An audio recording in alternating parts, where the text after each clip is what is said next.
Bom dia, pessoal. Vamos lá? Então, a gente estava terminando de ver o que vai ser o comutador de campos vetoriais, né? Então, bom, até alguma dúvida até aqui?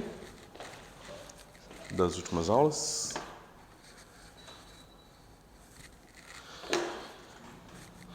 Bom, pessoal, então nós fizemos, né? A gente partiu do TPM, onde a gente tem objetos do tipo classe de equivalência de curvas, que extraem o significado de um vetor tangente. Aí nós definimos o DPM, né, que é composto de derivações, que são coisas que atuam em funções e te dão números, né? Então esse cara aqui pertence ao DPM, né? Então esses objetos aqui são vetores num ponto da sua variedade, né? E esse ponto da variedade tem esse espaço que a gente chama de DPM. E a gente tinha originalmente também um espaço que a gente chamava de TPM. Nós mostramos que existe uma associação entre os dois, ou seja, DPM é um igual com um tiozinho aqui, só para dizer que é um isomorfismo, né? Então esses dois espaços vetoriais têm as mesmas estruturas, né? A mesma dimensão, o mesmo tudo. A gente pode mapear um no outro. A gente encontrou um mapeamento natural entre esses dois espaços que dá uma objeção entre eles. Então, meio que a gente pode tratar agora os vetores, ora como classe de equivalência, ora como derivações, mas a gente percebeu que era muito mais simples tratar eles como derivações. Inclusive, o que a gente fez em seguida foi falar o seguinte: bom, eu vou pegar o meu VP, que eu poderia muito bem escrever assim, lembrando que esse cara aqui é uma função que está sendo calculada em x de p, né? Ou se você preferir, φ, que é a carta de p, e tem uma base aqui, e simplesmente eu vou relaxar o meu p aqui e aqui, e vou transformar isso num campo vetorial.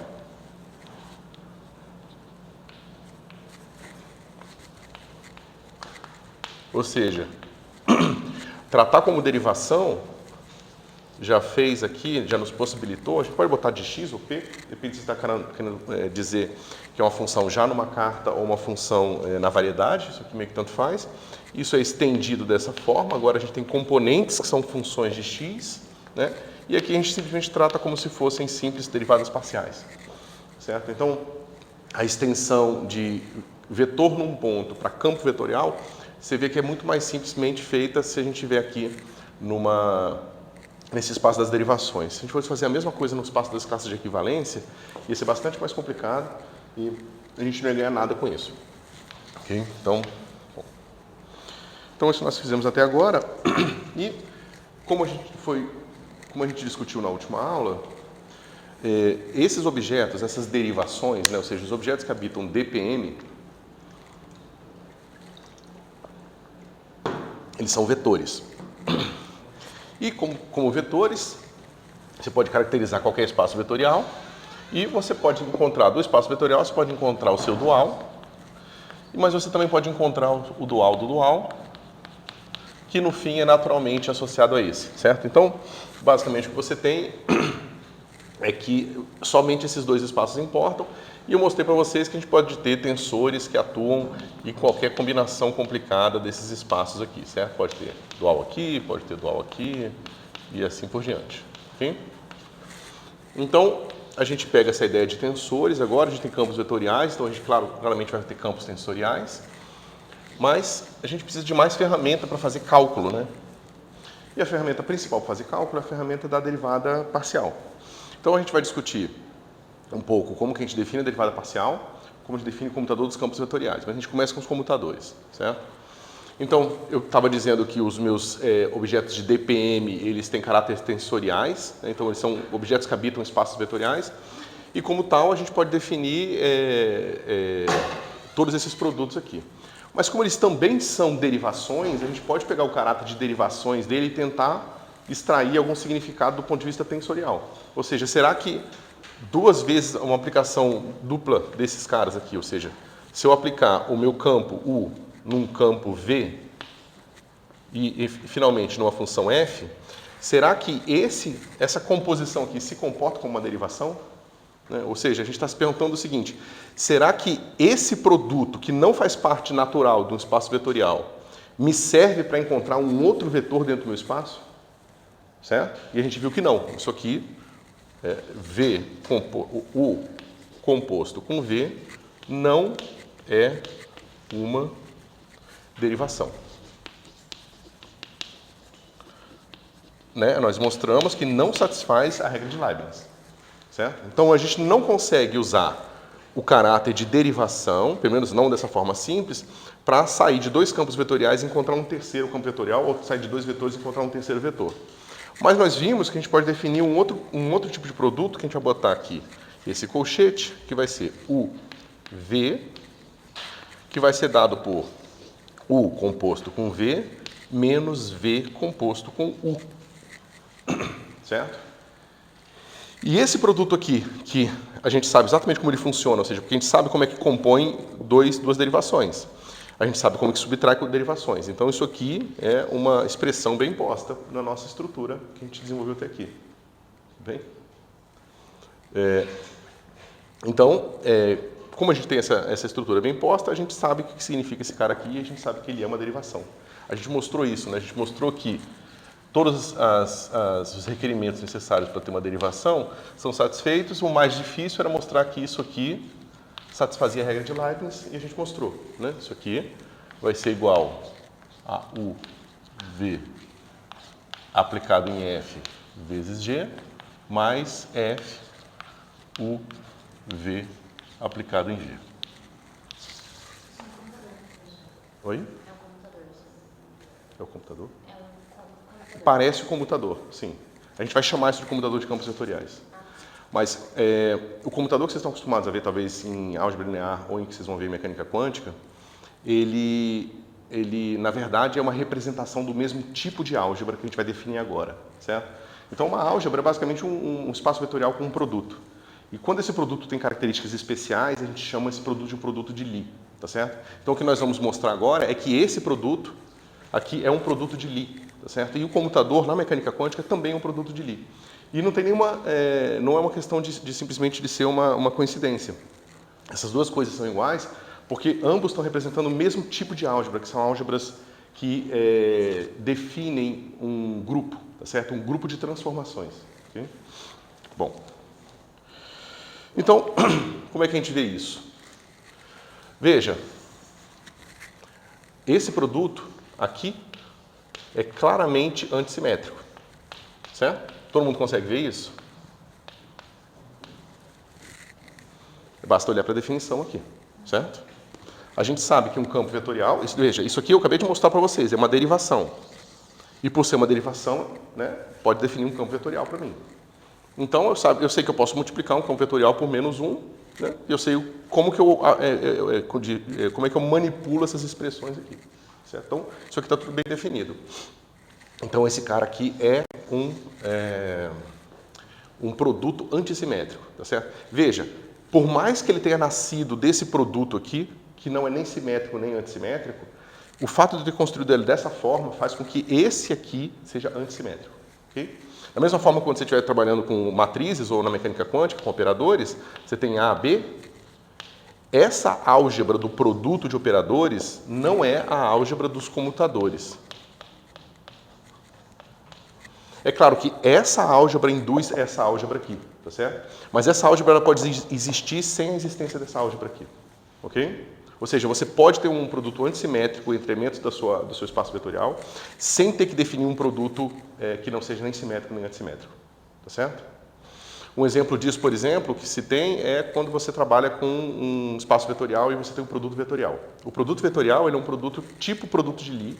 Ele não é exatamente porque ele tem um truque a mais, mas ele poderia ser. E você não tem necessariamente um produto simples assim. Ok? Bom. Mas o que falta para esse cara aqui ser uma álgebra de Lie? Né? Ou seja, uma álgebra de Lie, como eu falei para vocês, é um espaço vetorial que tem um produto antissimétrico, é multilinear, é fácil de ver que ele é linear aqui em U e em V. A gente já fez essa conta, a gente viu que esse negócio aqui era linear lá atrás. Então, eu posso, né, isso faz sentido eu fazer U mais V com... qual outra letra que eu tenho usado para isso? Deixa eu ver. Vou botar M. Né? É fácil ver que esse cara aqui vai ser U com M mais V com M, certo? E ele é linear na esquerda e linear na direita, certo? Agora, a gente precisa ver o que acontece quando a gente faz a composição, digamos, repetida desses produtos aqui. É justamente o que nos dá o que a gente chama de identidade de Jacobi, que é o último requisito, né? Como eu falei para vocês, antissimetria, linearidade e esse último requisito, para que isso seja caracterizado como uma álgebra de Lie, tá certo? Então, a gente precisa saber o que acontece quando a gente faz isso aqui, ó. Comutador. Só que como o comutador a gente já mostrou que dá uma derivação, então eu posso fazer a derivação, eu posso botar um comutador dentro de um dos argumentos do meu comutador, certo? Ou seja, eu posso fazer isso aqui. U, V com M. Certo? Bom, vamos fazer essa conta aqui, porque a gente tem que mostrar o que acontece quando a gente faz uma sequência repetida, cíclica dessas aplicações aqui. Okay? Então, a ideia para vocês conseguirem decorar isso facilmente é o seguinte, imagina que tem uma ordem aqui, U, V e M. Então, a gente vai fazer um movimento cíclico aqui, ou seja, esse M vem para cá, o U vem para cá e o V vem para cá, e depois a gente repete mais uma vez. Se nós repetíssemos uma quarta vez, para ter um quarto termo não ia adiantar nada porque a gente ia voltar para o primeiro, tá certo? Então, o máximo que a gente pode fazer é isso. Então, nós temos M, U, V, certo?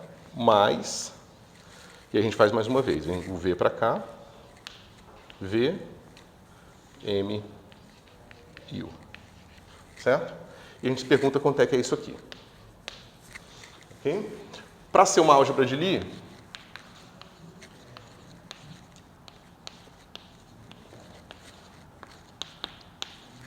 temos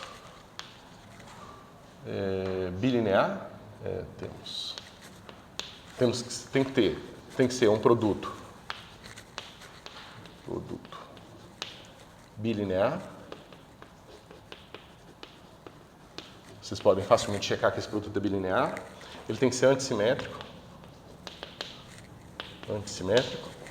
e ele tem que satisfazer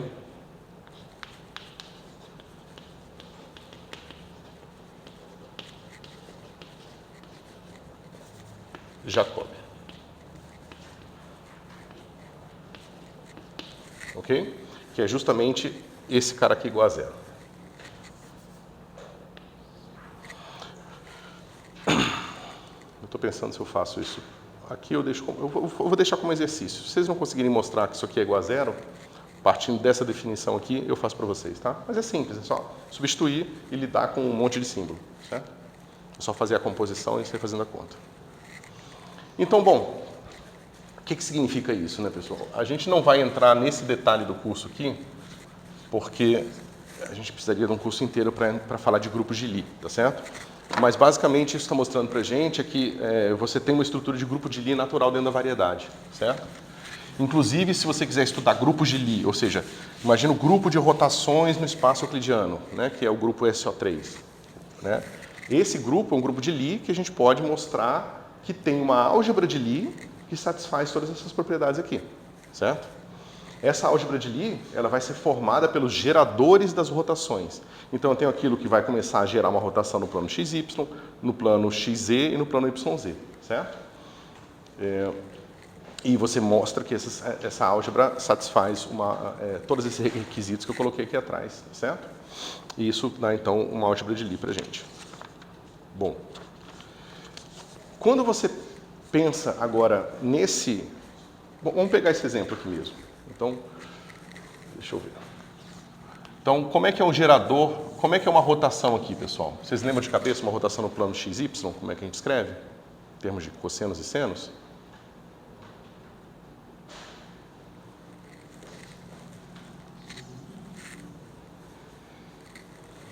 É assim, né? Cosseno θ menos seno θ, 0, seno θ, cosseno θ, 0, 0, 0 e 1. Certo? Matriz 3×3. Quando você aplica essa rotação aqui num vetor qualquer, que você tem componentes Vx, Vy e Vz, ele vai misturar essas duas componentes aqui, porque é uma rotação no plano XY, mas vai deixar a componente Z quietinha, justamente porque é isso que ele deveria fazer. Agora é o seguinte, o que está gerando a rotação? O que faz essa rotação, digamos, começar? Né? Para a gente estudar isso, a gente precisa estudar como que essa transformação se comporta em torno da identidade, certo? Como eu falei para vocês, eu não vou fazer todo o curso de álgebra de Lie, mas eu vou falar um pouquinho porque associa com o que a gente está fazendo aqui e vai ser muito útil para vocês quando vocês forem ver isso, tanto na mecânica clássica quanto na mecânica quântica, certo? Então, digamos que eu esteja fazendo isso aqui, essa mesma matriz aqui, para θ pequeno. Como é que fica a expansão em Taylor de cosseno? O primeiro termo da expansão é θ igual a zero, então é 1, certo? O segundo termo, eu derivo uma vez da seno. Seno é zero, em um argumento zero. Então não tem segundo termo. Mas eu tenho o terceiro aqui, né? Que vai ser menos θ ao quadrado sobre 2 fatorial. Mas eu não quero termos quadráticos, eu quero só até o termo linear. Então, nesse sentido, eu só tenho 1 aqui. O que acontece com seno? Zero, depois é θ. Então fica aqui menos θ. Né? Aqui é θ, aqui é 1, aqui é 0, aqui é 0, aqui é 0, aqui é 0, aqui é 0. Certo? Mas isso, pessoal, é igual à identidade, 3 por 3, mais uma matriz especial aqui. Essa matriz que é assim, 0, menos 1, 1, 0, 0, 0, 0, 0, 0, vezes θ.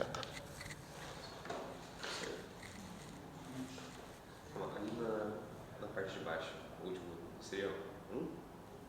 Aqui é 1. Sim. Tá? Por isso que eu botei identidade aqui, eu errei aqui mesmo. Então, o que está acontecendo aqui, pessoal? A minha transformação, ela começa por esse gerador aqui. É como se o gerador fosse o primeiro, como é que se diz? A primeira modificação que você faz quando você começa a transformação. A beleza dos grupos de Lie é que esse cara aqui te diz tudo sobre a transformação. Grupos mais complicados, que não sejam grupos de Lie, eles não vão ter essa característica. Você, para descobrir como é que ele se transforma longe da identidade, você vai precisar descobrir, estudar ele lá.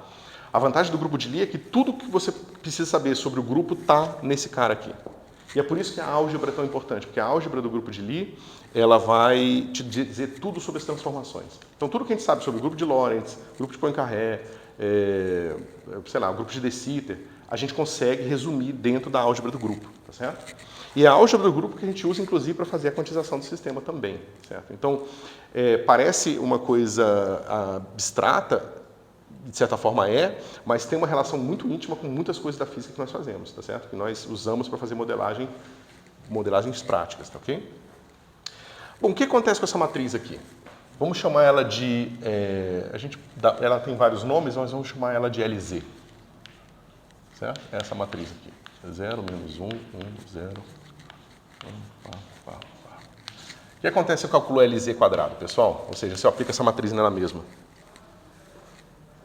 Quanto é que dá?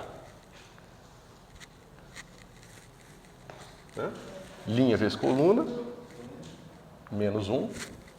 Linha vezes coluna, 0, 0. Linha vezes coluna, 0. Linha vezes coluna, menos 1. 0, 0, 0 e 0. Ok? Onde veio essa LZ? Oi? Acabei de definir. Aqui, só porque eu quis dar um nome para esse cara aqui, ó. Ela veio daqui, da expansão em primeira ordem da rotação em torno do plano do eixo Z. Certo?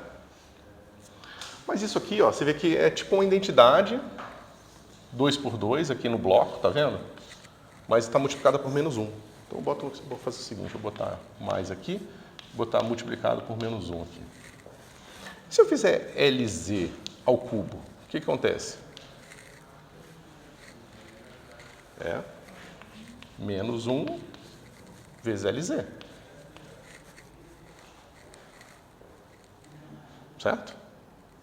Por quê? Se isso aqui é igual a identidade aqui, essa identidade não vai mudar nada aqui, isso aqui já é 0, esse cara aqui já é 0, não muda nada.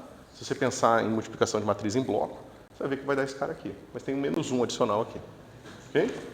Bom, LZ a quarta.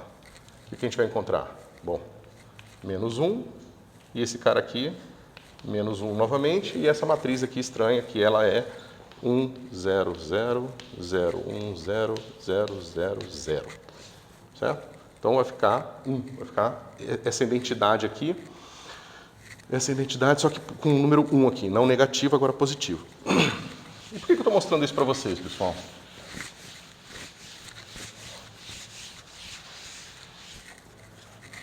O que acontece se eu fizer o seguinte? Exponencial de θ LZ. O que vai acontecer? Alguém já viu isso aqui? Vocês viram isso aqui em álgebra linear? Exponencial de matriz? Exponencial de uma matriz é simplesmente, toda vez que você pegar funções de operadores, e matrizes são casos particulares de operadores, você tem que pensar que o significado daquilo se dá via expansão de Taylor. Tá certo? Então, para funções suaves, que são diferenciáveis e têm série de Taylor, você pensa num polinômio, que é associado a esse cara aqui, claro que não é exatamente um polinômio, que é uma série infinita, né? Mas ela é constituída de produtos polinomiais do que está aparecendo aqui, e você simplesmente vai substituir aquelas potências por esse argumento aqui, certo? Então, esse cara aqui é 1, só que agora é uma identidade, 1 por 1, certo? Mais esse cara aqui, θ LZ, sobre 1, sobre 1, fatorial, mais θ LZ ao quadrado sobre 2 fatorial, mais aquilo que eu falei para vocês, θ LZ sobre nada, ao cubo, sobre 3 fatorial e assim por diante. Certo? Nada demais. É o que eu estou falando para vocês. Como o operador a gente sabe fazer o produto dele com outros operadores, então a exponencial fica bem definida porque ela simplesmente depende desse produto entre dois operadores, certo? Só que a gente viu o que está acontecendo aqui, né? Vai ficar assim, ó. Eu vou chamar esse cara aqui de I maiúsculo, tá? Lembrando que o I maiúsculo ele é 1, 0 aqui, ok? Então como é que fica? Fica a identidade. Aqui está errado. 3 por 3, né? Que é exponencial de 0 é 1, né? Mais o quê? Esse cara aqui, que vai ser θ LZ e ponto final. Posso tirar o parênteses aqui. O próximo vai ficar assim. Esse cara ao quadrado, a gente viu que vai ficar assim, menos I θ sobre 2 fatorial. Vocês concordam? Aqui é o menos i, porque é o LZ quadrado, tá vendo? LZ quadrado deu menos i. O próximo termo vai ficar assim, tiro mais daqui. O próximo termo vai ficar, eu vou botar o menos, porque tem o cara ao cubo, e a gente viu que ele ao cubo vai ser menos LZ, aí a gente tem o θ ao cubo, peraí, que era o quadrado, sobre 3 fatorial. E assim por diante. Certo? Olha, mas é sempre assim. Eu tenho esse termo, aí eu tenho o i aqui. Aí depois eu tenho, é esse e o i, LZ, LZ.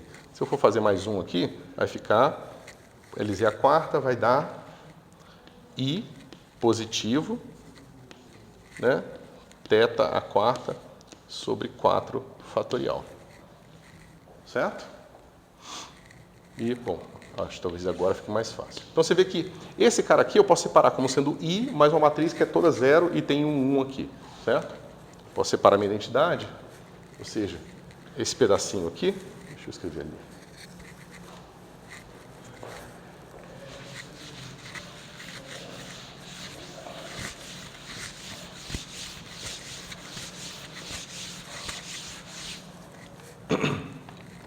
Eu posso escrever esse cara assim, 0,000,000,001 mais i, que é esse cara aqui, e agora vai, né? Eu vou fazer o seguinte, eu vou pegar esse cara aqui e vou botar esse do lado, menos i θ ao quadrado sobre 2 fatorial. E depois eu vou pegar esse cara aqui, mais i θ a quarta sobre 4 fatorial, certo? E agora eu vou pegar os termos que têm potência ímpar, né? Então eu tenho aqui mais θ LZ, que é o primeiro aqui, e depois esse outro aqui, menos θ ao cubo sobre 3 fatorial, LZ novamente, que é esse cara aqui. O que está se formando na frente do I e o que está se formando na frente do LZ? A sede, exatamente. Então, Basicamente, o que você tem é essa matriz aqui, 0, 0, 0, 0, 0, 0, 0, 0, 1. E aqui na frente desse está formando cosseno, então fica assim. Cosseno de θ i mais... E esse cara vai fazer o quê? É a mesma coisa. O θ, depois o menos ao cubo sobre 3. Seno de θ LZ. Bom, mas se eu somar isso tudo aqui, na sua forma matricial, vai ficar como? Esse cara aqui, essa identidade que tem o 1 só aqui e aqui, certo? Então, se eu multiplicar cosseno aqui, vai ficar assim. Cosseno θ, cosseno θ. Aqui, eu tenho menos 1 aqui, então seno vezes menos 1 dá menos seno. E aqui dá seno.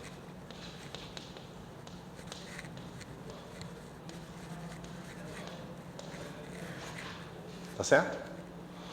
Então eu estou mostrando para vocês que a gente pode ter um mapa, que a gente chama de mapa exponencial, que leva a álgebra para o grupo, tá certo? Isso é só para estimular um pouco a cabeça de vocês em relação à utilização dessas coisas e mostrar que elas não são totalmente fora de contexto, tá certo? Ou seja, existe uma coisa bastante poderosa nessa álgebra. E além disso, eu queria mostrar para vocês, né, que nós podemos definir, da mesma forma que nós tínhamos nosso LZ assim, menos 1, 1, 0. Não é difícil você se convencer que a gente pode ter o LY, que vai ser o LY, ele vai ser aqui. Tem que botar o 0 primeiro, fica mais fácil de pensar. O LY, ele vai ser 1 menos 1. O fato do menos 1 aqui estar, digamos, no triângulo superior e o menos 1 está no ângulo inferior, é porque a gente geralmente define rotação a partir da regra da mão direita, tá, pessoal? Se vocês pensarem um pouquinho, a regra da mão direita dá a direção oposta na rotação em torno do y. Não sei se vocês já viram isso. É a mesma razão de vocês terem no produto vetorial um sinal diferente no termo de y. Não sei se vocês lembram dessa forma. Mas se vocês quiserem, eu posso mostrar explicitamente. E a gente tem o LX, que é assim.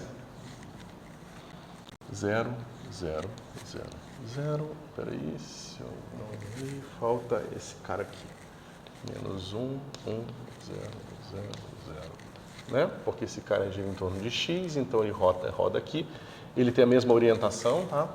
Do Z, nesse sentido aqui, que é o triângulo superior que tem o menos 1, enquanto só no Y o triângulo inferior tem menos 1, ok?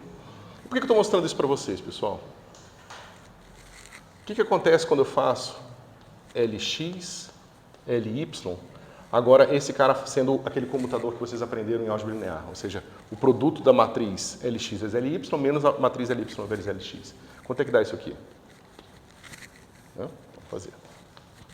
0, 0, 0, menos 1, 0, 1, 0, e aqui vai estar aqui.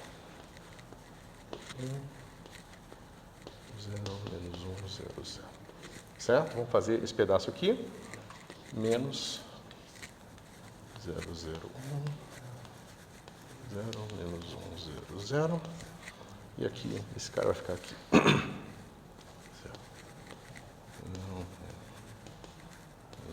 0, 1, 0.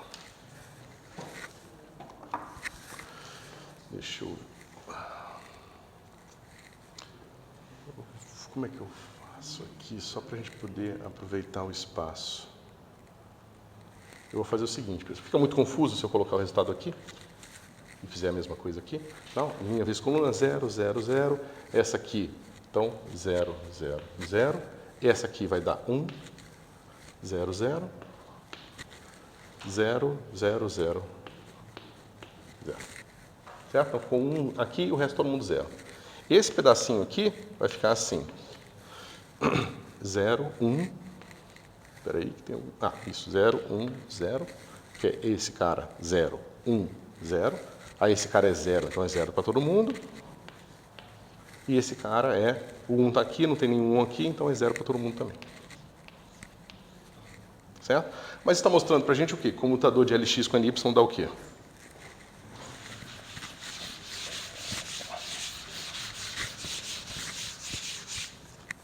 A gente mostrou aqui Lx com Ly é igual a quê? Quem é, ó, tá vendo? Eu vou ter esse cara 1 aqui e o menos 1 aqui. Então vai ficar, né? Eu tenho 1 aqui por causa desse pedaço, aqui eu tenho menos essa matriz. Então vem um menos no 1 aqui. Então vai ficar 1 menos 1. Então é o quê? É Lz.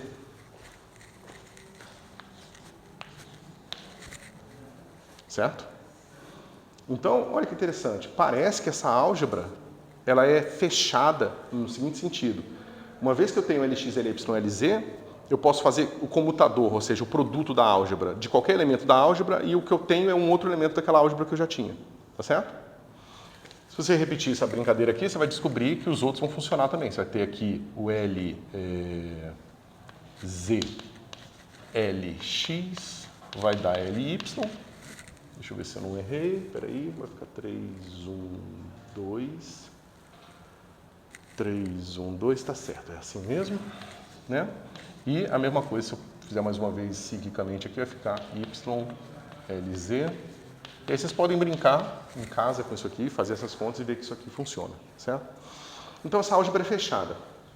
E se você fizer agora esse cara aqui, ó, Lx com Ly com Lz, você vai descobrir que esse cara aqui dá Lz e esse cara aqui vai dar 0, tá certo?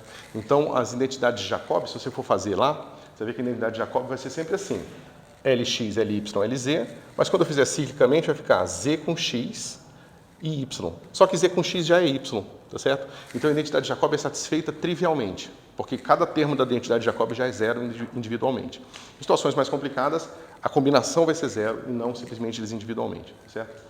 Então você vê que esse cara aqui forma a álgebra de Lie, mas essa álgebra de Lie ela tem 3 geradores. Certo? São 3 números.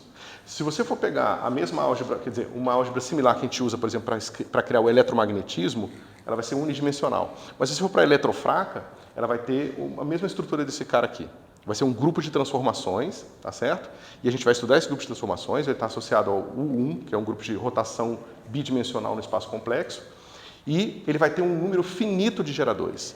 Então você tem a teoria eletrofraca, que vão descrever o eletromagnetismo e a força fraca. Se você for para o SU2, que é a cromodinâmica, você vai ter também um conjunto de matrizes, mas um conjunto finito de matrizes que o comutador fecha numa álgebra de Lie. Então você tem uma álgebra de Lie finita que vai descrever a interação forte, certo? A cromodinâmica. E eu estou falando tudo isso para vocês porque quando a gente for estudar esses caras aqui, ó, V com U, como sendo campos vetoriais gerais, vocês vão ver que a gente tem um número infinito desses caras. Tá certo? E quando você descobre que isso aqui vai ser igual a M. Aí você descobre, bom, então minha álgebra tem U, tem V, U e M. Aí você faz o comutador de V com M. Aí você descobre que é um novo campo, não pode ser escrito em termos de nenhum dos outros 3 que a gente já tinha. Então a gente precisa de 4 campos. Aí você bota o quarto no grupo e vê se o computador dele gera coisa nova, E você vai fazendo isso, vai descobrindo que nunca para. O número de geradores de transformação é infinito, tá certo? É isso que distingue bastante o eletromagnetismo, né? As interações do modelo padrão de partículas da gravitação. A gravitação ela vai ser descrita por esse grupo aqui de transformações, que você tem infinitos geradores. Enquanto a física de partículas é descrita por grupos dessa forma aqui, tá certo? Então, esses grupos aqui, pessoal, a gente vai mostrar já, que a gente vai entrar na parte de transformações, eles vão estar associados, esse grupo vai estar associado a toda maneira que você tem de esticar, comprimir, mover, rodar o espaço-tempo, tá certo? Você fala o seguinte, bom, o que o Einstein trouxe para a gente é o seguinte, a maneira que a gente cria uma variedade para descrever o espaço-tempo, ela não pode influenciar na dinâmica, ela não pode influenciar na física. A física tem que ser independente da forma que a gente mapeia esses números para essa construção matemática arbitrária humana, tá certo? Então ele diz o seguinte, qualquer transformação que eu possa fazer para separar, aglomerar, rodar esses números, esses pontos que a gente usa para definir espaço-tempo, não podem modificar a dinâmica. Então, a gente precisa de uma teoria que seja invariante para um grupo de transformações desse tipo aqui, que satisfaz essa álgebra aqui. Tá certo? O problema é que ele não sabia. Bom, não sabia. Se ele soubesse, não ia mudar nada, porque era a coisa certa a se fazer. O problema é que esse grupo é totalmente diferente dos outros grupos que a gente está acostumado, porque ele é infinito. Tá certo? E é isso que faz da gravitação uma teoria tão difícil de quantizar. Se você tenta seguir mesmo os passos que a gente seguiu para quantizar os outros campos, a gente não consegue. Tem outras questões fundamentais também, são diferentes, mas em parte do problema vem disso aqui.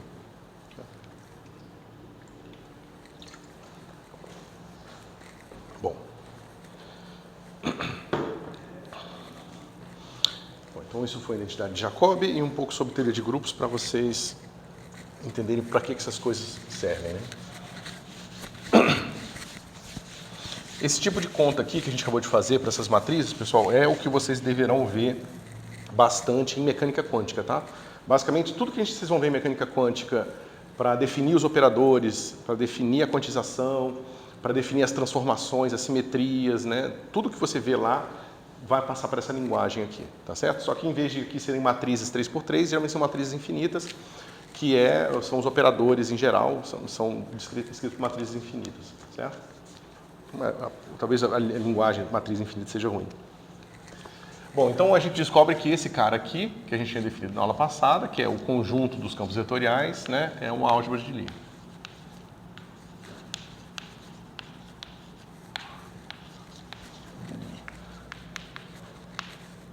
Ok? Bom, o que a gente vai fazer agora, pessoal, é mostrar como que a gente define derivada parcial nessa linguagem aqui, tá certo? É a última coisa que a gente precisa antes de começar as aplicações do curso, tá certo? E vocês vão ver que a maneira de definir derivada é bastante complicada, tá? Mas vocês têm que lembrar que essa é a forma que você consegue generalizar o conceito que vocês já estão acostumados, ok? Então, antes disso, a gente precisa ver como que acontece com o push forward. Né? Push forward. Forward. Né? Que é aquela ação de empurrar. Lembra, a gente tem uma variedade M, a gente tem uma variedade N, tá certo? A gente tem um mapa H entre M e N, certo? Então, a gente viu o seguinte. Dado esse mapa, a gente sempre é capaz de encontrar uma aplicação linear que vai levar VP em... como é que eu chamei aqui? Isso, deixa eu escrever assim primeiro. Esse mapa linear, ele leva elementos de TPM em elementos de THPN, certo? Então a gente fez essa continha, ela é simples quando a gente faz isso aqui em termos de coordenadas. A gente vê basicamente que isso aqui é uma transformação no espaço dos vetores que vai aplicar uma matriz nos vetores daqui e resultar num novo vetor aqui, tá certo? Bom, acontece o seguinte, isso funciona de um TPM para um THPN, tá certo? Porque está levando esse ponto P aqui, que tem um espaço TPM grudado nele, a um ponto HP aqui, tá certo? Que tem um espaço THPN grudado nele, certo? O ponto é o seguinte, e o que acontece quando a gente tem a seguinte situação? HP1 é igual a HP2 e P1 é diferente de P2.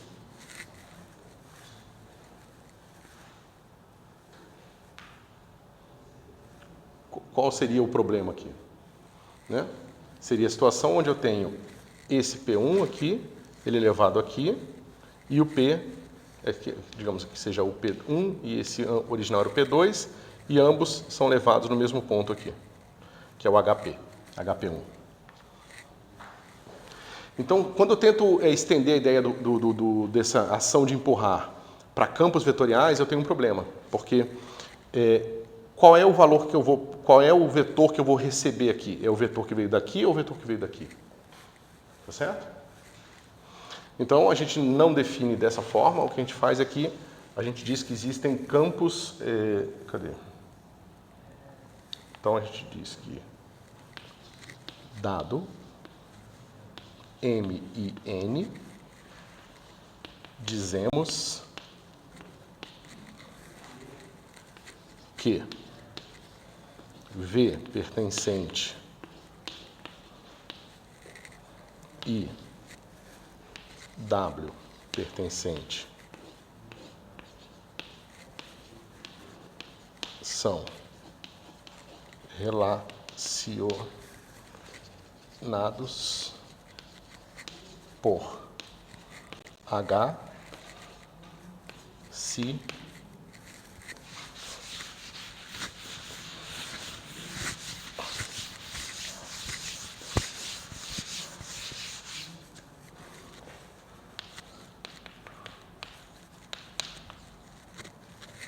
certo?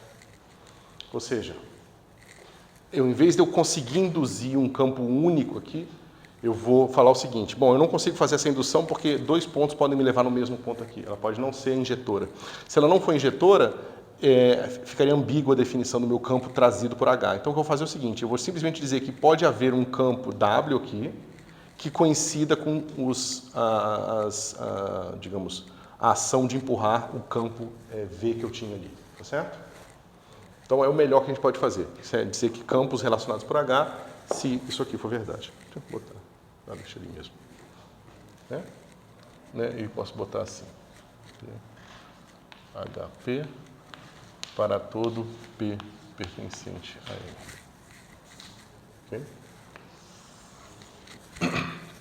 Ok. Agora que a gente já sabe dos campos relacionados, a gente pode falar de curvas integrais, certo?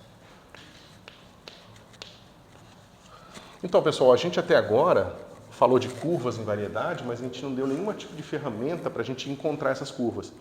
E se vocês forem pensar bem, tudo que a gente faz em mecânica é encontrar curvas, certo? Digamos assim, o objetivo final da mecânica clássica é descobrir quais são as curvas que definem as trajetórias das partículas, certo? E como é que a gente define curvas? Por equações diferenciais, certo? A gente define uma equação diferencial, né, as equações de Newton. Segunda lei de Newton é uma equação diferencial. Bota aqui, x, 2 pontos. Isso aqui é uma equação diferencial de segunda ordem para x. Eu resolvo essa equação e encontro uma curva, certo? Como é que a gente encontra esse conceito aqui, tá, dentro do que a gente está fazendo? Né? Esse conceito aqui vai estar relacionado com as curvas integrais. Certo? Como é que a gente faz isso? Bom, vou desenhar um diagrama aqui para vocês. A gente tem R, vem para M, então eu tenho uma curva μ, tá certo? Lembra, uma curva μ é uma curva que leva pontos da reta real em M, tá certo? Aqui eu tenho uma transformação trivial, posso botar a identidade aqui para R, e aqui eu tenho Rn. Ok? Esse cara aqui é a minha R de T, certo? Então, basicamente, a gente pode pensar o seguinte, essa aqui é uma variedade, essa aqui é outra variedade, tá certo? Então, seria uma variedade original que eu tenho, a minha variedade final, e eu tenho uma transformação H, tá certo? Então, a curva pode ser pensada assim, né? Eu tenho uma linha, vou botar uma linha de pé aqui, eu tenho uma variedade, M, tá certo? Então, eu associo pontos daqui a uma curva daqui. Então, esse ponto vem para cá, esse ponto vem para cá, esse ponto vem para cá, esse ponto vem para cá, e assim por diante, tá certo? Esse mapa aqui é simplesmente o meu μ como função de t. Para cada t diferente, que é um valor aqui na reta real, eu obtenho um ponto diferente de m, tá certo? Mas a gente pode mapear essa linha aqui, usando uma carta, φ, tá certo? A gente desce aqui, e a gente tem aqui no Rn uma outra curva, tá certo? Que representa as coordenadas desses pontos nessa carta aqui, ok? Então, isso aqui, claro, induz para a gente esse tipo de transformação de R em Rn, que é o que a gente já tinha visto, que basicamente né, o resultado desse negócio aqui, né? Quando F é igual a M x seta 2 pontos, é a situação que nós temos, né? A gente tem aqui a solução desse cara vai ser um mapa do tempo no R3, tá certo? Cada ponto do tempo te leva a um ponto diferente do R3, que é o espaço euclidiano, que representa o espaço das posições de uma partícula, tá certo?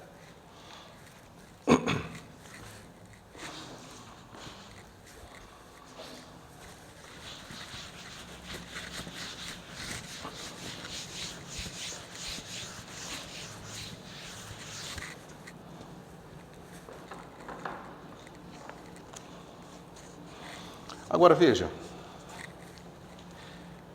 na nossa linguagem, a gente está usando Mi, tá certo? Que é esse mapa. Lembrando do push forward, tá? O Mi, ele vai induzir esse cara aqui. Então, ele tem uma transformação, tá certo? E ele vai agir no quê? Nos espaços tangentes da reta real. Quem é o espaço tangente da reta real? Se eu parametrizei minha reta real com um tempo t, eu tenho um elemento de base só, que é o ddt. Então, eu vou escrever aqui, ddt. dt. Tá certo? E esse cara aqui vai me dar o quê? Um conjunto de vetores aqui, sobre essa linha, tá certo? Porque o push forward, ele leva um vetor. Veja, uma reta, ela tem um conceito de tangente, que é a direção dela mesma. Ela não tem mais de uma direção dentro da reta. Então, a tangente é sempre um monte de vetorzinho aqui dentro.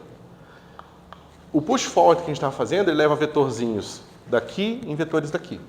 É o que eu estou fazendo aqui, ó. Eu estou levando vetores daqui, esses vetores aqui de pé acompanhando a direção de crescimento da reta, e eu estou levando ele para cá de uma forma que fique tangente a essa reta aqui, tá certo? Então, o push forward está fazendo o quê? Ele está levando esses vetores daqui para cá. Então, como é que fica isso aqui em termos de coordenadas? Vocês lembram como é que isso aqui funciona? Isso aqui é uma derivação, certo?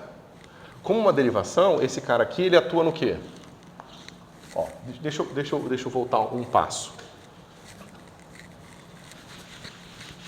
Eu tenho o meu TDR, tá certo? Que é o espaço desses vetores aqui. E eu mostro que DDT, a gente já fez isso, porque a gente usou para definir o DTR, não o TTR, tá certo? Mas como os dois são iguais, eu vou sempre usar T, tá certo? Que é o padrão. Esse cara pertence ao TTR, certo? Mas ele é uma derivação. Essa derivação ela tem que atuar nesse espaço das funções CM aqui, mas no caso o M aqui é o R, tá certo? Que são funções o quê? Isso aqui é função f de t, é função de uma variável só. As funções estão mais acostumadas na vida de vocês, função de R em R, tá certo? Então essa derivação atua ddt, atua em f assim, df dt. Tá certo? Lembrando que f, nesse aqui, é do C infinito R. Funções infinitamente diferenciadas de uma variável só. Certo? Maravilha. Quando eu faço isso aqui, ddt, esse cara agora é o push forward. Então ele está levando um campo daqui para cá. Tá certo? Bom, se ele está fazendo isso, significa que isso aqui é uma derivação em M. Ou seja, esse cara aqui pertence a C infinito M. Tá certo? Então, dado um F, só que F agora, pessoal, não é esse mais F aqui, tá? É um novo F. Essa barra aqui separa o antigo do novo. Esse F aqui é C infinito M. Tá? Então, esse cara aqui é uma função da variedade M, que pode ter muitas dimensões. Como é que fica a ação da derivação?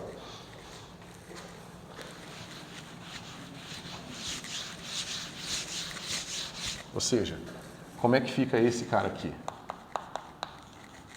A gente viu lá atrás, não sei se vocês lembram, por isso que eu estou fazendo essa lembrança toda. F. Isso aqui vai ser igual a ddt de f de r de t. Tá certo? O R de t é a representação aqui, ó, tá vendo? É o mi composto com a carta. Certo? Mas como é que fica aquela conta ali? Como é que fica isso aqui? Essa derivada? Fácil, né? df dx mi e aqui vai dar dr mi dt. Certo? Regra da cadeia, né? Bom, mas veja, a f aqui ela está aparecendo, mas ela pode ser qualquer f. Isso aqui é uma derivação que atua em qualquer função. Então eu posso escrever isso aqui como sendo assim, ó, dr mi dt del f mi, e isso tudo está atuando na f. Certo? Então agora eu sei como que eu posso escrever o meu push forward aqui, da curva. Eu sei que então, que mi ddt nada mais é do que esse cara aqui, ó, dr mi dt del x mi. Certo?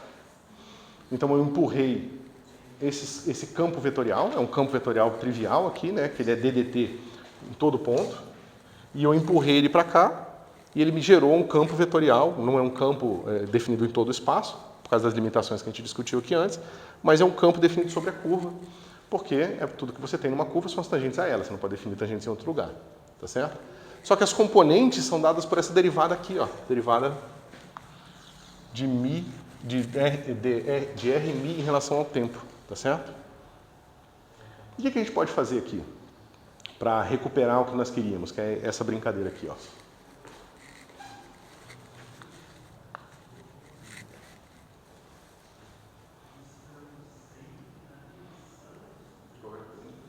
Como é que nós podemos agora usar essas ferramentas que nós desenvolvemos até agora para definir dinâmica, da mesma forma que Newton definiu na segunda lei?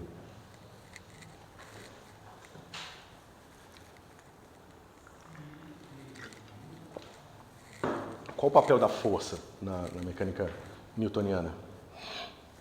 Que tipo de objeto matemático ela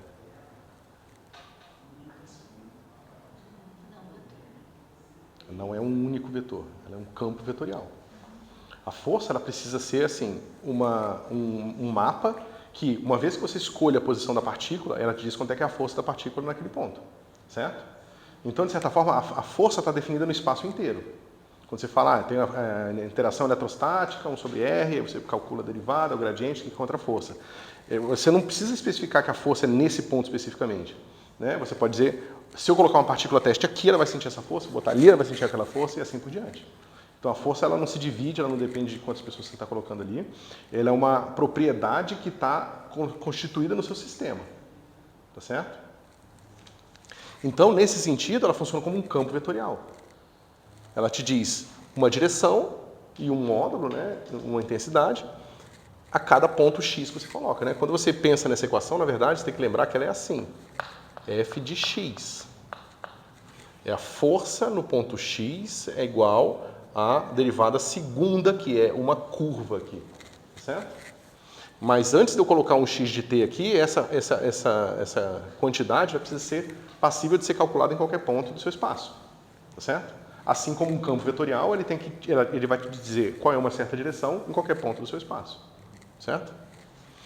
Então eu posso criar equações da seguinte forma, eu posso dizer que essa curva, só um segundo, pode falar? Por isso que a maioria das equações da física é tudo derivada de segundo, porque a gente quer saber a curva.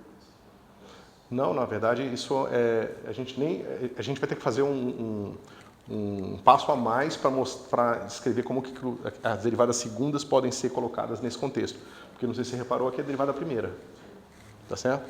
Para a derivada segunda, a gente precisa fazer uma suposição sobre a questão das condições iniciais. Certo? Isso é extremamente importante, mas assim, é extremamente importante mesmo, porque o fato das equações da física serem de segunda ordem é o que nos... na verdade, a gente precisa que elas sejam de segunda ordem para que nós sejamos capazes de especificar as condições iniciais como sendo posição e velocidade. Mas isso em si tem uma série de consequências secundárias. Uma delas é a existência de uma estrutura chamada estrutura simplética no seu espaço. E é a estrutura simplética, como eu já falei para vocês, eu acho que eu falei em outra aula, que dá luz à álgebra de Poisson, da mecânica clássica. Não sei se vocês viram já a mecânica analítica, mas em mecânica analítica vocês vão ver a estrutura de Poisson da mecânica clássica. E é a estrutura de Poisson que dá luz à mecânica quântica, porque é a estrutura de Poisson que te leva à quantização dos operadores. Tá certo? Então, o fato da mecânica clássica ser de segunda ordem é extremamente importante. Tá certo? E ele está associado a uma coisa muito simples. Ele está associado ao fato de que uma linha tem dois lados. Né? Se você pensar numa linha, ela tem sempre duas bordas. Tá certo? Se você quiser botar uma terceira borda na linha, você pode, mas você vai ver que vai ficar, algumas coisas vão ficar estranhas. Isso aqui, no curso de mecânica quântica, eu discuto mais. Certo? O caráter de segunda ordem da teoria, porque ele é extremamente importante. Tá certo? Mas geralmente a ideia é essa, um volume está sempre, como é que se diz, circundado por uma borda. E essa borda, de certa forma, tem a ver com dois lados sempre. Certo? Uma borda qualquer, ela vai ter um ponto e um antipodal dele. Ok. Mas então eu posso fazer o seguinte, eu posso dizer que esse campo vetorial, que é um campo vetorial aqui, ele está associado, relacionado por H a um campo vetorial daqui. Tá certo? Ou seja, eu posso dizer que esse cara aqui é igual a um certo V. Tá certo? Mas para eu fazer isso, lembra, o V tem que estar sendo calculado nos pontos aqui, né? O V que está sendo calculado em μ de t. Que é a mesma coisa que a gente faz quando a gente bota aqui dentro da força. Veja, essa equação às vezes ela engana um pouco por causa de um certo abuso de notação que nós fazemos.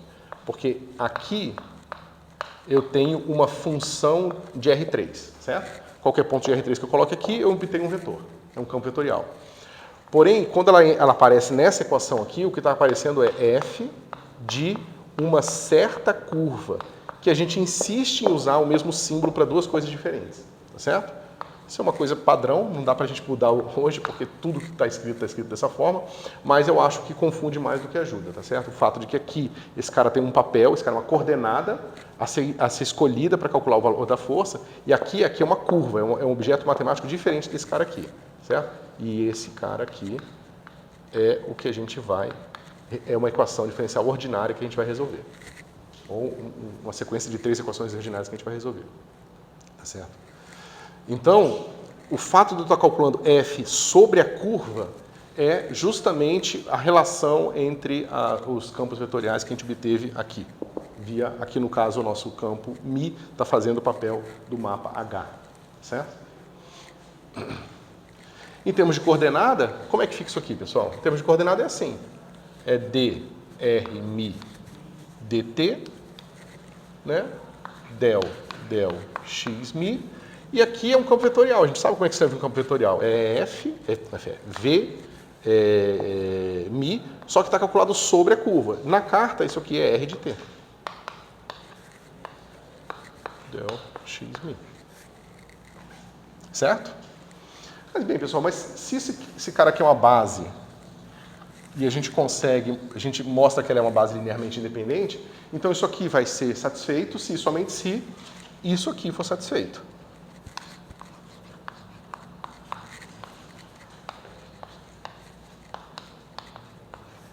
Certo? E o que é isso aí? É um conjunto de μ equações. Certo? Então eu tenho μ equações diferenciais de primeira ordem. Okay?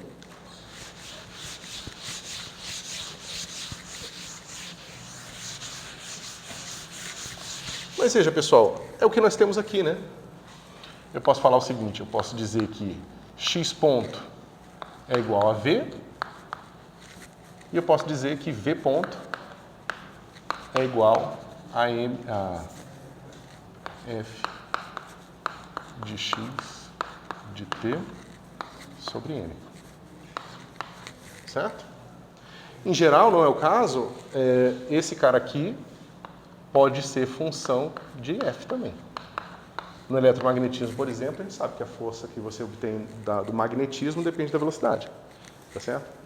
Então, esse cara é assim, e você pode pensar que x ponto é uma certa função vetorial, eu posso chamar, sei lá, de G, de X e T e V de T, que por acaso, na mecânica newtoniana, esse campo vetorial G, ele é simplesmente V de T. Tá certo? Ó, um campo, como função desses dois campos vetoriais aqui, dessas duas curvas, ele pode ser simplesmente uma função possível de G. Assim, pode ser escrita dessa forma. Certo? Então, o que acontece é que esse G ser tão especial assim, ou seja, na mecânica clássica o G sempre ser escrito dessa forma, que é o que leva à aparição da geometria simplética no nosso problema. Certo? Na física em geral. Okay? Bom, então vocês veem aqui, eu tenho uma variedade de 6 dimensões, ela é 6D aqui, tá certo? E eu tenho 6 coordenadas aqui, que são as 3 velocidades e as 3 posições, tá certo? Por isso, quando vocês vão fazer mecânica lagrangiana, vocês vão fazer mecânica lagrangiana no espaço das posições e velocidades, tá certo? O espaço de fase, se vocês quiserem passar para o espaço que vocês vão usar a newtoniana, tá certo? Então, vocês veem que a mecânica newtoniana é simplesmente uma relação de curvas de variedades, certo? E que a gente codifica a dinâmica que ela sofre dentro deste campo vetorial aqui. Certo? Isso se estende para tudo que a gente faz na física, certo? Claro que quando a gente vai fazer isso para a dinâmica de campos, a coisa fica bastante mais complicada matematicamente, mas, num ponto de vista fundamental, não muda muito.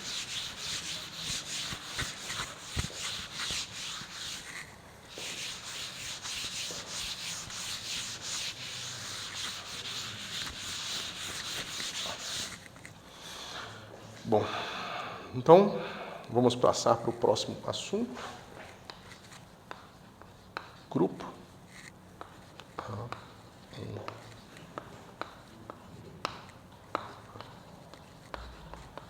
Grupo a um parâmetro.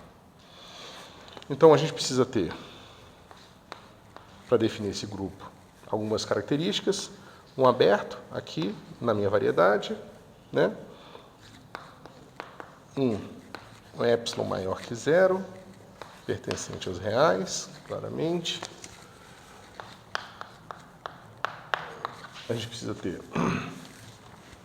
uma função, que eu vou botar um rótulo aqui T nela, tá certo?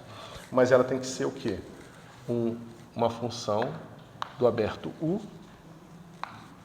em um outro aberto da variedade. Certo? Isso tem que ser verdade para todo T menor que epsilon. Certo? Eu já vou desenhar o que significa isso aqui, tá, pessoal? E, adicionalmente, a gente tem que GTX é suave em T e X. Certo? O que isso tudo quer dizer, pessoal? Então, eu tenho uma variedade aqui, M, eu tenho um certo aberto aqui, U, tá certo? E eu tenho um mapa que vai levar um ponto daqui em um outro ponto da variedade. Então, digamos que ele venha para cá. Certo? Se eu pegar um outro ponto de U, ele vem para cá. Se eu pegar um outro ponto de U, ele vem para cá. E assim por diante. Tá certo? Só que eu quero que isso seja verdade para vários valores de T. Okay? Então, se eu escolher T 0, então eu tenho esse cara vem para cá, esse vem para cá, esse vem para cá. Se eu escolher T1, então esse aqui agora vem para cá, esse vem para cá e esse vem para cá. Tá certo? Então eu tenho uma série de transformações que vão depender desse parâmetro T. Certo? Por que a gente define isso aqui, pessoal? Como é que a gente define os referenciais inerciais em física?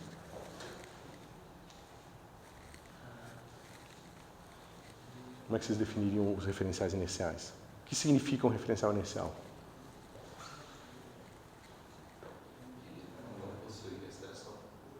Como? Não acelera, mas o que significa acelerar? É, o referencial que é o observador, que talvez já estão sujeitos ao mesmo. Na mesma? Não entendi o que você falou por último. Nas mesmas leis, né? É mais fácil pensar dessa forma do que pensar não acelerar. Porque o que eu posso dizer é o seguinte, imagina que eu tenho um referencial que está acelerado. Naquele referencial, o cara pode não acelerar. Mas ele está acelerado em referencial, se você botar em relação a um referencial que não está acelerado em relação... que não está acelerado, ponto. Certo? Então, mas o que acontece é o seguinte, você consegue testar as leis de Newton. Se você testa as leis de Newton num certo referencial e elas parecem dessa forma, F igual a MA, você caracteriza, diz, nesse referencial eu vou chamar de referencial inercial porque as leis de Newton funcionam dessa forma. Agora, se você tenta calcular a dinâmica de uma partícula descendo uma rampa num trem acelerando, você vai descobrir que as leis de Newton não vão ser aquelas que vocês estão acostumados na segunda lei, certo? Se o trem está acelerando, na hora que você soltar a bolinha, ela vai ter um comportamento diferente do que ela tem se eu soltar ela aqui. Se eu soltar uma bolinha aqui, ela cai. Certo? Se eu tiver um trem acelerando, ela não vai cair. Ela vai cair, mas vai cair acelerando numa outra direção. Tá certo? E se eu for testar a posição e a velocidade dela nesses dois referenciais, eu vou encontrar uma dinâmica diferente, ou seja, uma relação diferente entre as condições iniciais da bolinha e o que acontece com ela quando o tempo passa. Tá certo? Bom, mas por que eu estou falando isso tudo, pessoal? Porque o referencial, ele depende de uma definição do que é estar no mesmo lugar quando o tempo passa. Certo? Um referencial, ele se fundamenta na nossa escolha do que significa estar no mesmo lugar quando o tempo passa. Ou seja, eu digo que meu dedo está parado. Todo mundo entende o que eu estou falando. Mas se você considerar, sei lá, o Sol, meu dedo não está parado. Meu dedo está girando em torno do Sol, tá certo? E a Terra está girando em torno dela mesma. Então, o que eu defino como estar parado precisa ser definido, tá certo? Uma vez que você define o que é estar parado, você define o que é coordenada de espaço e tempo, tá certo? Mas, basicamente, isso significa o seguinte. Para um sistema Tx, eu digo que estar parado é andar assim.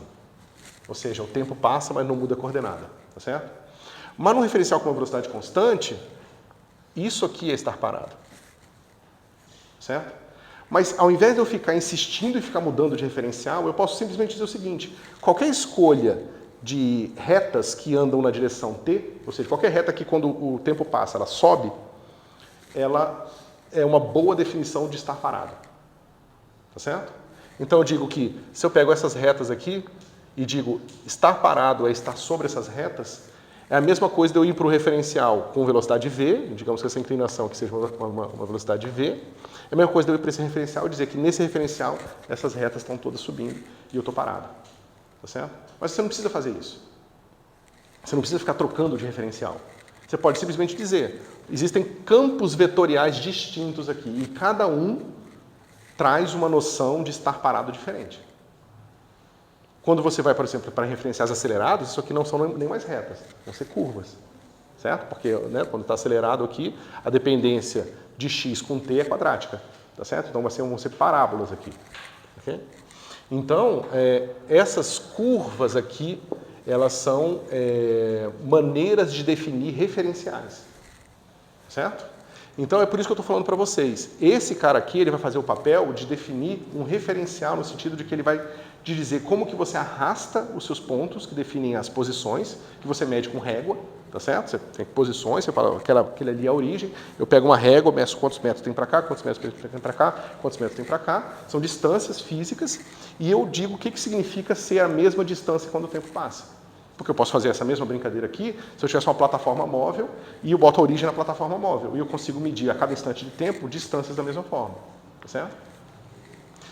Então, esses G, eles vão fazer esse papel. Se eu quero falar de referenciais inerciais, como é que funciona o meu G, por exemplo? Como é que seria um G nesse caso? GT, ele tem que ser uma função da variedade.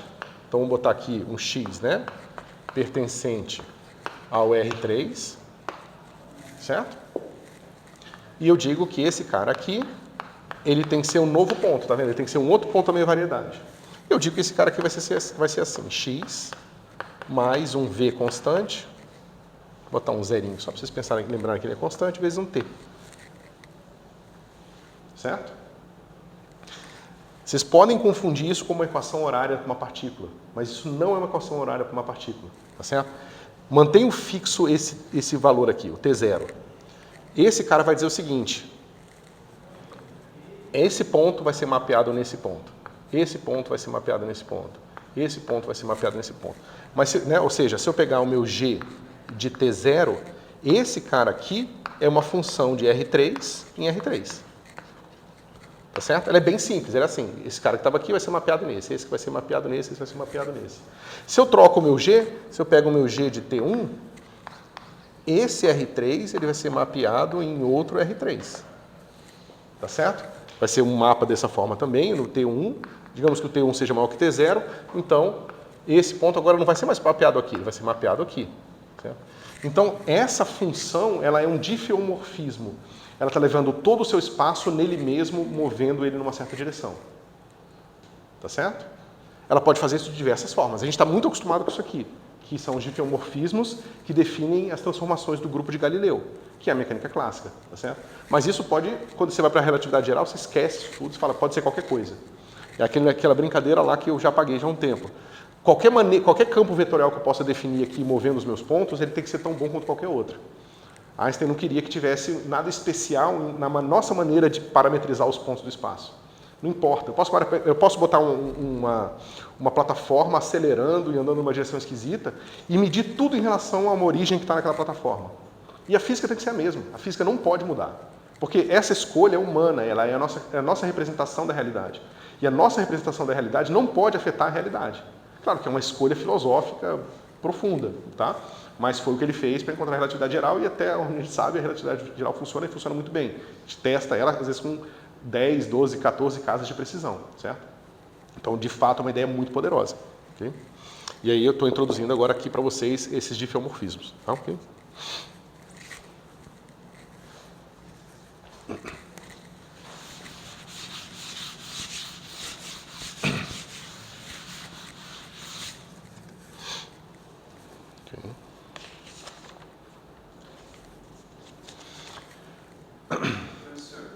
Pode falar.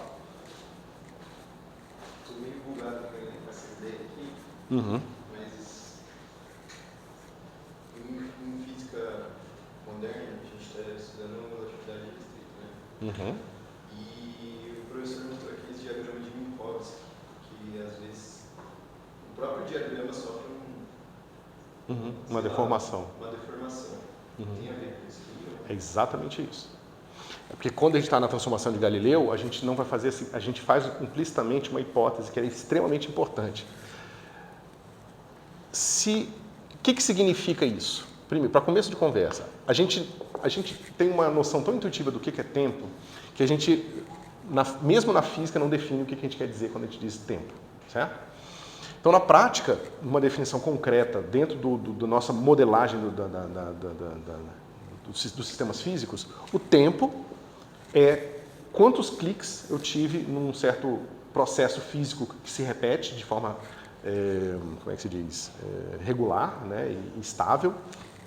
Quantos cliques aconteceram no meu sistema físico medidos por quem está parado em relação àquele instrumento. Tá certo? Então, eu digo o seguinte, se eu estou fazendo esse movimento aqui, ou seja, nesse sistema de referência, a minha posição não está mudando, ou seja, aquilo que eu falei, a posição é aquilo, tá, pessoal? É quantos metros para cá, quantos metros para cá, quantos metros para cá, medido em relação a um certo referencial que eu escolhi, onde ele vai estar quando o tempo passa, certo? Então, eu digo que nessa circunstância, o número de cliques é o tempo, tá certo? O que eu não sei ainda aqui, e faço uma hipótese muito forte, e se esse cara aqui, pensa, não existe geometria entre x e t na mecânica clássica. Ou seja, não existe um significado geométrico para esse comprimento aqui. Okay? A gente não sabe o que significa isso aqui, né? Mas a gente diz o seguinte, independente do que significa isso aqui, se esse cara mediu 10 cliques, esse cara vai medir 10 cliques também. Ou seja, o tempo passa igual para todo mundo, independente do movimento que ele tenha. E é isso que gera a adição das velocidades, que gera todas aquelas consequências que a gente tem na mecânica, na relatividade galileana. Quando você vai para a relatividade restrita, você vai falar, bom, eu não sei se isso aqui é verdade. Como que eu posso saber se é verdade ou não? A única coisa que eu sei é que eu quero que o eletromagnetismo funcione e eu quero que ele seja o mesmo em todos os referenciais. Só que para isso eu preciso que a velocidade da luz seja constante. Aí eu falo o seguinte, tá bom, então eu quero que a velocidade da luz seja constante e eu preciso medir agora quanto tempo passou para esse cara e quanto tempo passou para esse cara aqui. Quando você junta essas duas hipóteses, que a velocidade da luz é constante e que você quer medir quantos cliques passaram para esse cara aqui e quantos cliques passaram para esse cara aqui, você descobre que tem que ser um número diferente de cliques. Porque senão a velocidade da luz seria diferente nos dois referenciais. Então a maneira que o tempo passa para quem está fazendo esse movimento tem que ser diferente para esse movimento aqui. E fundamentalmente isso leva a gente a uma geometria hiperbólica aqui dentro desse espaço. Que é aquela geometria que aparece crescendo, aquela matriz de rotação que eu escrevi para vocês um tempo atrás, ela fica igualzinha quando você for considerar uma transformação entre tempo e espaço. Só que em vez de seno e cosseno, vai ser seno hiperbólico e cosseno hiperbólico. Certo? Aí tem uma série de implicações e interpretações e tal. Mas é a mesma coisa, tá? Tudo que eu estou mostrando para vocês para a mecânica galileana vale para a relatividade restrita e para a relatividade geral. Só que o que a gente vai chamar de referenciais iniciais vão ser funções diferentes. E o que eu pretendo preservar vão ser outros tipos de simetria. Tá certo?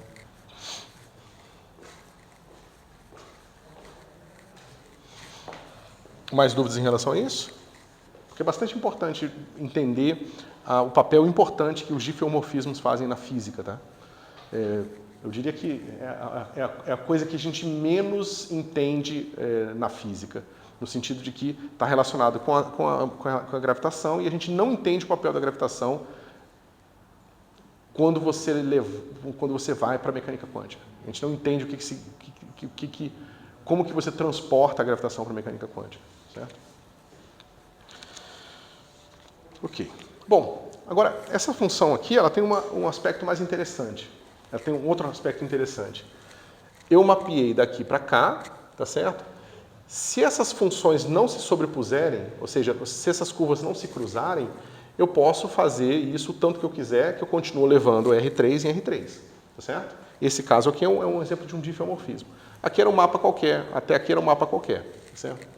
Bom, então vamos lá. O que acontece se eu faço o seguinte? Eu tenho G de T0 num certo ponto X, aquele mesmo G que eu estava usando lá. Isso aqui é um ponto da minha variedade. Isso aqui é um ponto da minha variedade, que no caso é simplesmente o R3. Tá certo? Bom, mas como é um ponto do R3, eu posso aplicar outro G nesse cara de novo. Né? Então vai ficar assim. G de T, 1G de T0 de X. Certo? Isso é muito fácil de calcular. Esse é G de T1. O que é G de T0? É simplesmente X mais V T0. E V é uma constante. Eu botei até um zero aqui para a gente não esquecer. Mas esse cara é o meu novo ponto. Eu sei como esse G atua num novo ponto. É simplesmente esse cara que apareceu aqui mais V vezes esse argumento aqui. Ou seja, esse cara aqui vai ser X mais V0 T0, certo? Que é o ponto que eu tinha aqui, mais V T1. Certo? Mas bem, eu posso usar aqui, fazer uma conta extremamente simples e mostrar que isso aqui é X. X mais V0, que multiplica T0 mais T1, certo? Isso aqui não é argumento de V, tá, pessoal? V é uma constante, é um ponto constante. Isso aqui é a soma de dois números. Mas o que isso está dizendo para mim?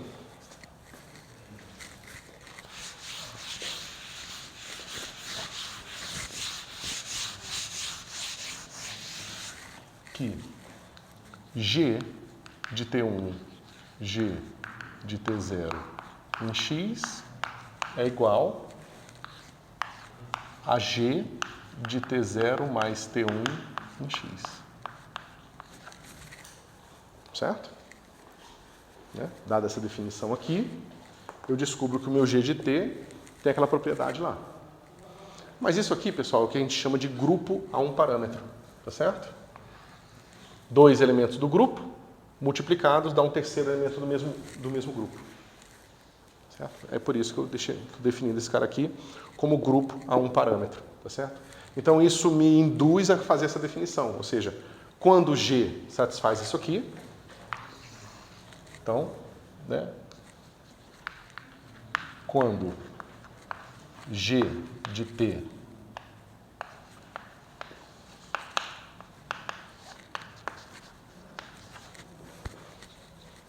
G de T1 composto com G de T0 igual a G de T1 mais T0, temos um grupo A, um parâmetro.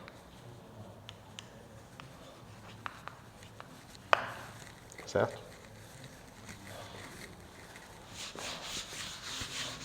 E esse cara pode ser um diffeomorfismo, no sentido de que esses pontos nunca se cruzam, tá certo? E aí eu tenho um grupo de diffeomorfismos a um parâmetro. Ok? Ok. Então, deixa eu só ver que essa última parte aqui é um pouco complicada e eu tenho que dar vários exemplos. Deixa eu ver o que dá tempo da gente fazer agora.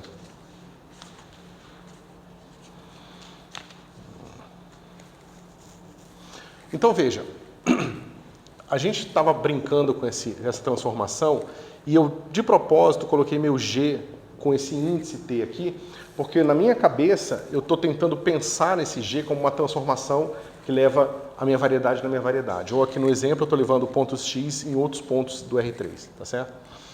Mas como eu exigi que esse cara é suave, ou seja, que essa função tem que ser diferenciável em T e em X, eu posso inverter a minha brincadeira. Eu posso escolher um X fixo, tá certo? Então eu posso fazer o seguinte, eu posso pegar o meu G, T de um X fixo, e posso chamar de G de X0 e T. É só mudança de notação, tá, pessoal? Porque eu quero enfatizar a dependência em T e não a dependência em X. O que significa isso? Significa que, dado um diffeomorfismo, ou seja, dado essa maneira de você mapear os pontos de R3 e R3, eu posso escolher um ponto especial e ver como que ele se comporta quando eu mudo o meu parâmetro. O que acontece com ele, tá certo? E é isso que eu estou fazendo aqui. Eu escolhi um ponto especial e agora eu estou vendo o que acontece com ele.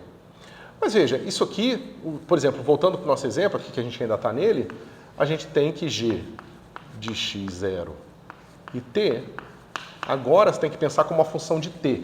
Então esse cara aqui é X0 mais V0T.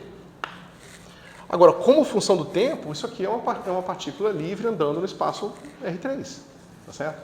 Isso agora é uma curva, ok? Certo? Mas a gente acabou de ver que essas curvas, elas definem campos vetoriais. Então eu escolhi um ponto X, escolhi uma curva, aquela curva me gerou um vetor, tá certo? Ao longo dela.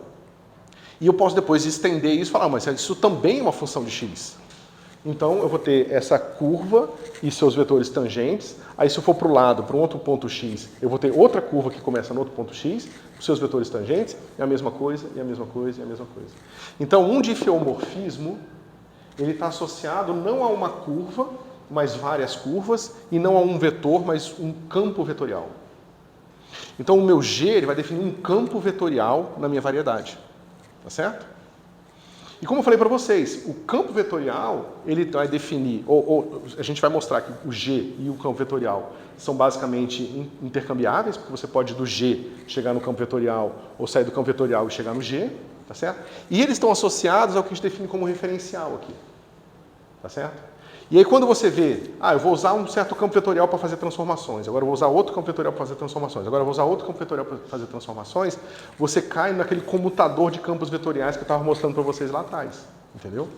E é por isso que a álgebra das transformações da relatividade geral é mais complicada, porque ela depende desses campos vetoriais aqui que definem a maneira que você está levando os pontos da sua variedade em outros pontos da mesma variedade, da maneira que você diz que o tempo flui dentro do seu espaço. Ou que o seu espaço flui no tempo, não sei. Certo?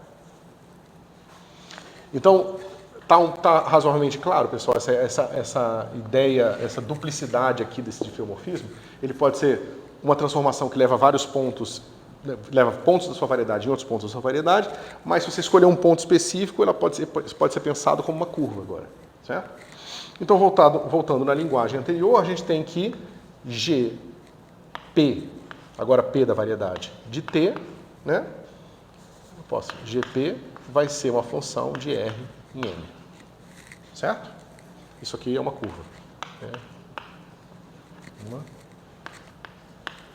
curva para P fixo. Certo? Escolhi um P. Escolhido o P, eu tenho uma curva na minha variedade. Certo? Bom, mas o que eu posso fazer com essa curva aqui? Eu posso fazer isso aqui. Certo?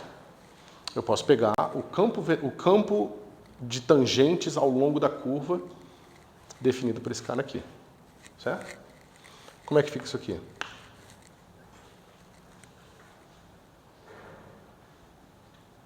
Vai ficar dt de, digamos aqui, eu vou botar um F aqui qualquer. Né?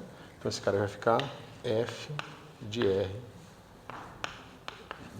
Deixa eu ver qual a letra eu usei para curva. Peraí.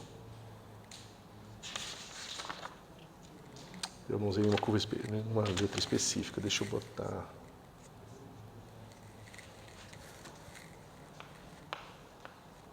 F de G de P de T, né?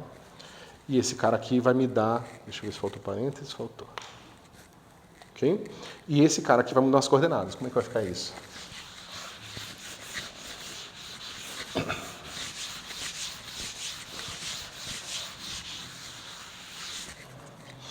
Isso aqui vai ficar D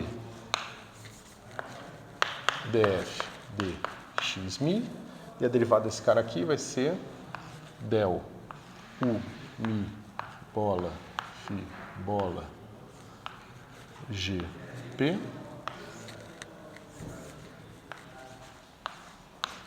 dt. Certo? Por exemplo, voltando para o, né, esses caras aqui vão ser as componentes desse meu campo aqui, certo? Só que a gente já fez essa conta, a gente viu no caso simples, esse cara aqui é assim, x de t é simplesmente x, né, aqui sem o zero, mais v0t, tá certo? Se eu projetar esse cara aqui, né, isso aqui tem que ser vetor, né, eu não botei antes, mas tanto faz. Esse cara aqui é na carta, esse aqui eu já estou escrevendo na carta direto, e a projeção na miésima componente. Então, isso aqui vai ficar assim. Para esse exemplo específico, eu tenho que gx empurrando ddt vai ficar v0 mi del x mi. Onde esse v0 aqui são as componentes mi desse vetor aqui. Tá certo? Mas isso vale para todos os x. Aqui não depende de x, poderia depender, tá? Mas esse cara aqui vale para todo x. Então, aquilo que eu estava falando para vocês. Aqui, esse fluxo ao longo dessas curvas, né, eu defini em termos desse V0 aqui. E eu acabei de ver que o V0 é justamente quem está dentro da minha curva. Ou seja, é o campo vetorial que eu encontro associado a esse conjunto de diffeomorfismos. Tá certo? Esse campo vetorial, V aqui, que são esses vetorizinhos tangentes que estão apontando na direção da curva, é justamente o campo vetorial que eu obtenho quando eu pego o campo de dentro do meu diffeomorfismo. Certo?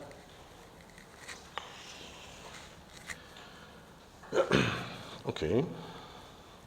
E a gente está fazendo isso tudo para chegar na derivada de Lie e terminar essa parte. Agora, não dá mais tempo da gente começar nada. Então, eu vou fazer o seguinte. Próxima aula, pessoal, eu vou fazer uns 3 exemplos disso aqui, porque eu acho que com esses exemplos agora a gente consegue deixar... Eu vou tentar deixar as coisas bem claras, tá certo? Claras não, concretas para vocês. Talvez, se vocês quiserem fazer exercício aqui, a gente pode fazer uma aula de exercício mesmo, não filma, não faz nada, e vocês vêm ao quadro e tentam aplicar essas ideias, porque sem aplicar essas ideias, vocês não vão entendê-las. Elas estão muito abstratas ainda e elas precisam ser concretizadas na cabeça de vocês, tá certo? Então, a gente vai fazer uma série de exemplos para trazer à tona todas essas estruturas que a gente estudou aqui, e eu vou mandar uma lista de exercícios no Classroom, tá certo? Quem não tiver ainda lá, eu tinha pedido para vocês me mandarem o link.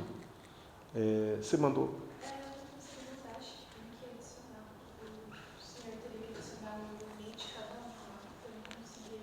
O link para compartilhar, né? Eu acho que só eu posso gerar o link. Tá, Eu posso escrever no e-mail. Aí, já foi para você adicionar. Vocês querem escrever o e-mail de vocês, então? Eu adiciono vocês? Então, deixa eu encerrar aqui.